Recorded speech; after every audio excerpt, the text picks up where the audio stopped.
CBS News political director and Face the Nation host John Dickerson is with me now from Washington. Thanks so much for being with us, John.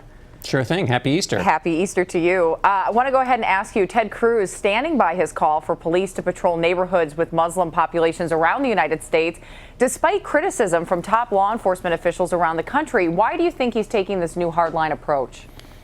I think because he benefits from it in the Republican primary contest. I think there's certainly a market. The first one to test and capture this market has been Donald Trump, who suggested that there be a ban on new Muslim immigration into the United States.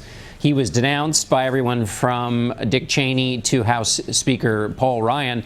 And he's got about, depending on the various states, between 60 and 70% of Republican primary and caucus voters supporting him.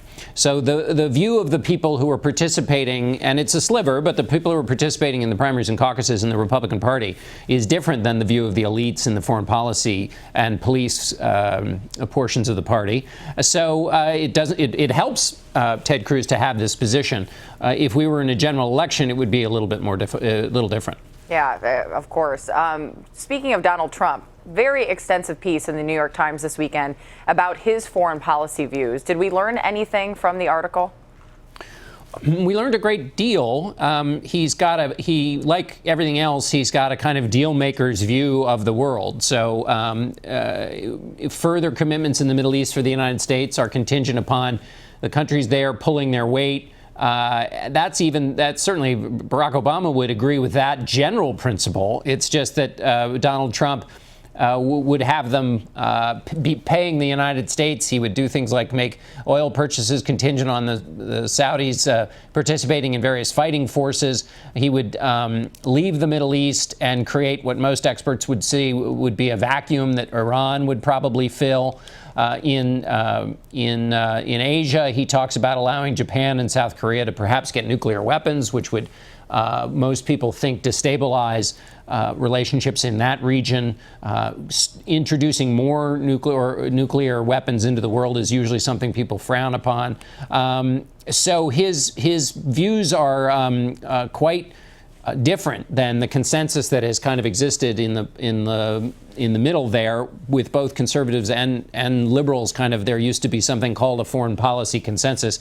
He's really not a part of that at all. And his view more broadly about alliances and relationships the United States have is that basically they are all negotiable, and that the negotiation takes place roughly around kind of concrete stuff, oil, soldiers.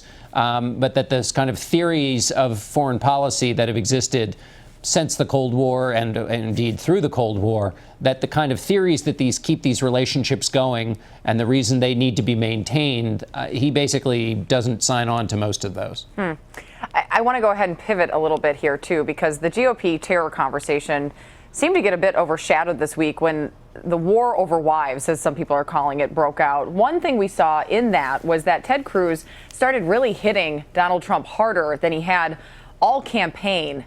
What's he trying to do there? Well, I think he's trying to do two things. One, he's just trying to take it to Donald Trump, make this a two-man race. That's the way he'd like it to be envisioned, is as a two-man competition. I think also he has cause here.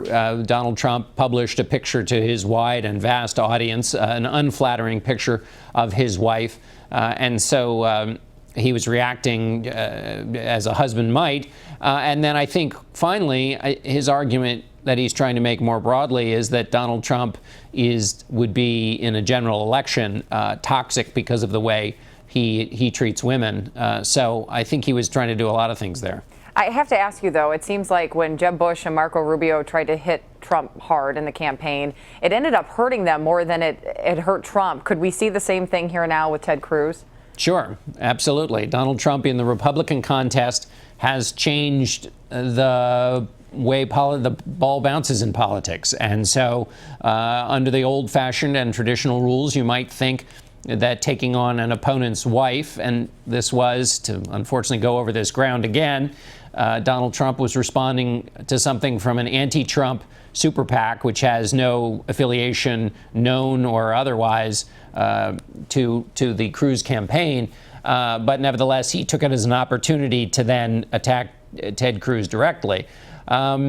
This is it could be. We really don't know how it's all going to work out. We also have a slightly different dynamic in the race, which is when Jeb Bush and Marco Rubio and others took on Donald Trump. It was a multi-candidate field. The field's now narrowed down to 3 people. So it may work a little bit differently in the present case. Yeah, we'll have to see how it shakes out.